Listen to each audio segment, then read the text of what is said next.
Do you believe the Utah Jazz will be the number 1 seed again? Just to let you guys know, last season they won 17 out of 18 games at one point. They were 52-20. Mitchell missed 19 games. Conley missed 21 games. They lost Niang and Favors, but they gained Rudy Gay, Hassan Whiteside, Jared Butler, who I'm very high on, and Eric Pascal. Now their lineup looks like Conley, Mitchell, O'Neal, Bogdanovich, Gobert, off the bench Ingles, Clarkson, Whiteside, Gay, Pascal, and Jared Butler. Ben Butler might not get no run. He might not get no run, yeah. I'm sad about that. But he could dead-ass replace Conley later on. If he gets hurt. Yeah. Conley, now they got a point guard. Do you think they can be the number 1 seed in the Western Conference again?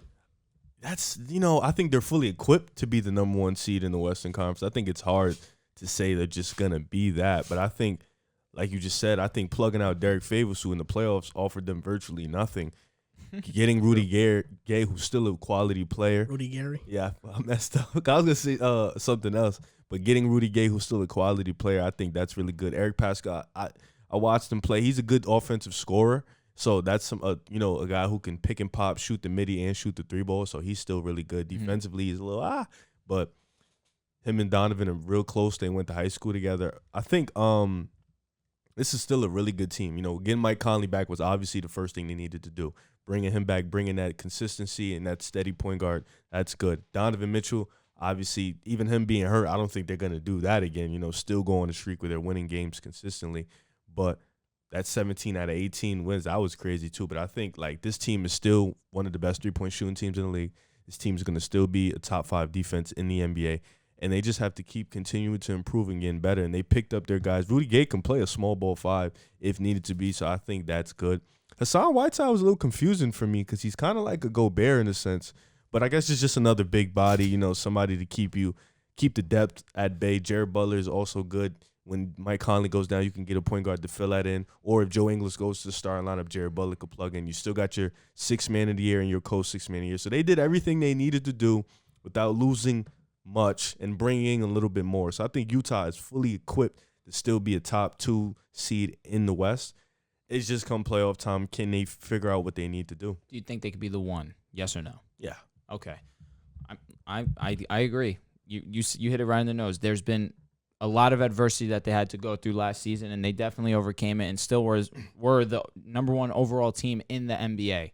They were almost in a plane crash. Really? I remember that. I didn't hear we that. almost lost the whole Jazz.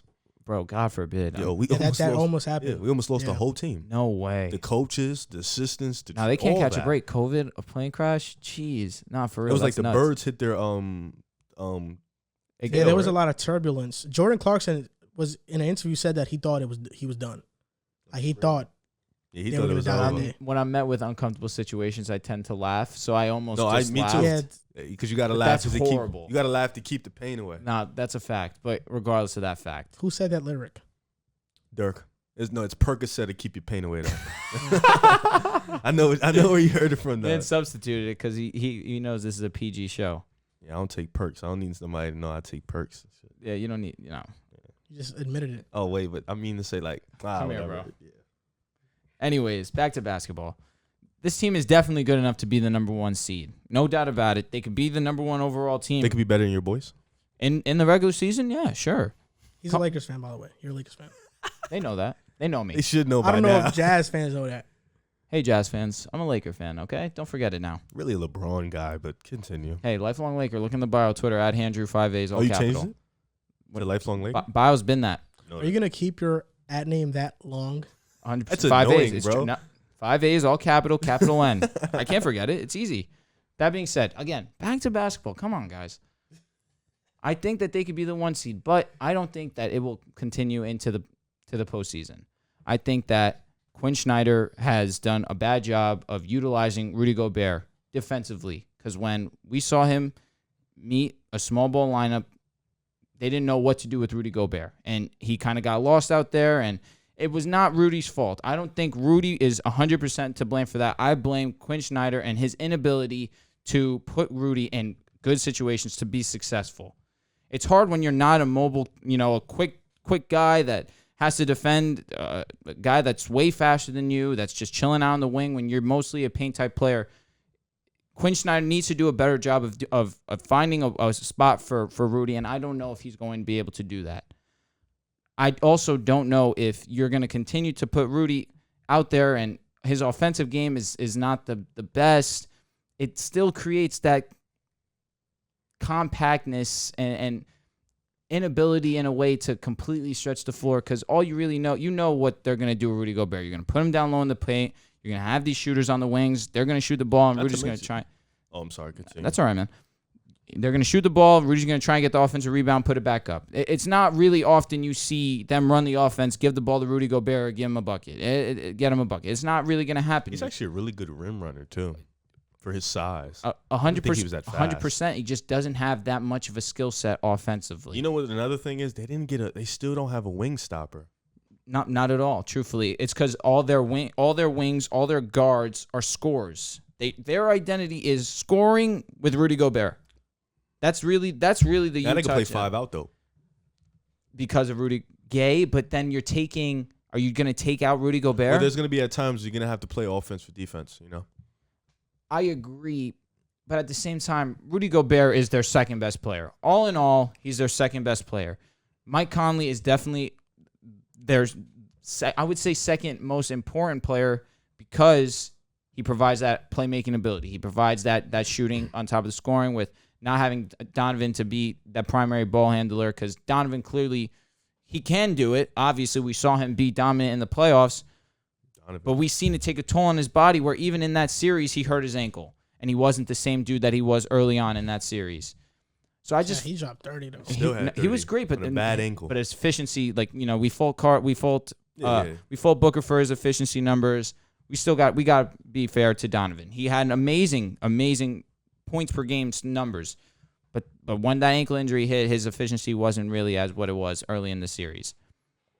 And I think that it is mostly going to be on Quinn Snyder having to make adjustments. And I don't know if Rudy Gobert is that type of player that you can make an adjustment with and win games compared to a Lakers or compared to a Golden State Warrior team that has been together for so long and has that team chemistry and knows each of their roles. We have the best small ball 5 in the air. In NBA history, no doubt. And so it's not a bad thing to be the number 1 seed and not be successful. It's just unfortunate the personnel that they have. So that's how I feel about that. I think they can be the number 1 seed, and I think they can make a finals run. I personally think that last year, if Mike Conley didn't get hurt, they would have went to the finals. I firmly believe that. I think they would have beat Phoenix, and I think they could have won it against Milwaukee.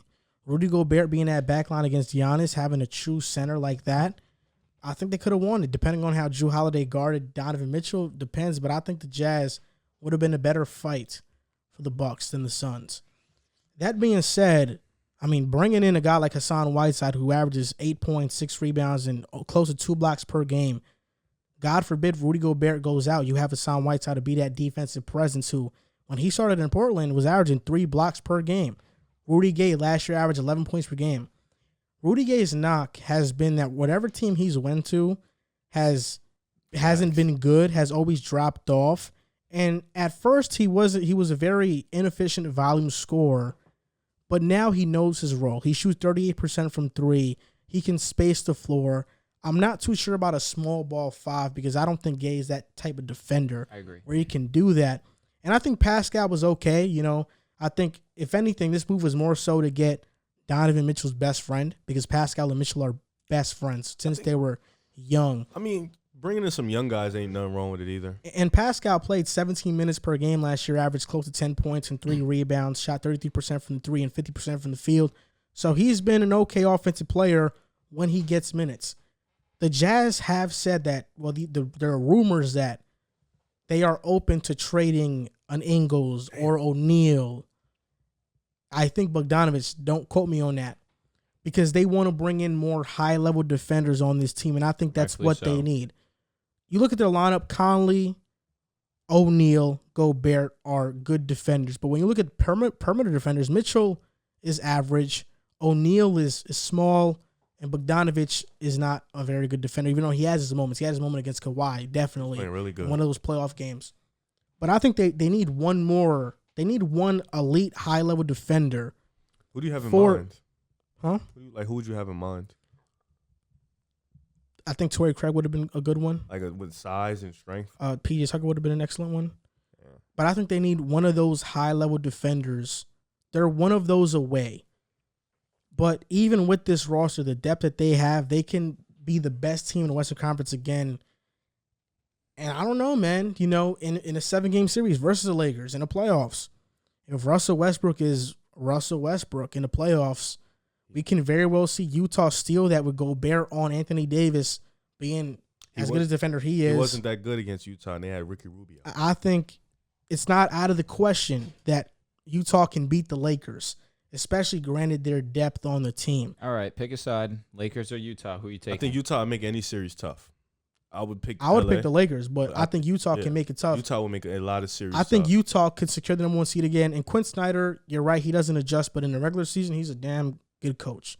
In the regular season? Oh, Dude is Doc Rivers is one of the best head coaches in the regular season ever. And I would say the playoffs, too. You can't say he really can. He's an okay coach. It's not that he Quinn Snyder lost to the Nuggets in the bubble. It's not like he didn't adjust against the Clippers. It's just what could he really have done in that situation? Like he didn't. Kawhi went out. You need to win the series. It's simple as that. Oh, I agree. The best player went out. You need to win. What could he have done in that situation? They were up 26, dude. Oh no, I'm not. I'm talking about game wasn't 5. There. I'm not. No, he was. He was there. Game points. 6, he only had 5 points. He just came on off a bad hamstring. But game 5, I'm saying, what could he have done? Rudy, you can't tell Rudy Gobert to go out there. Like you can't.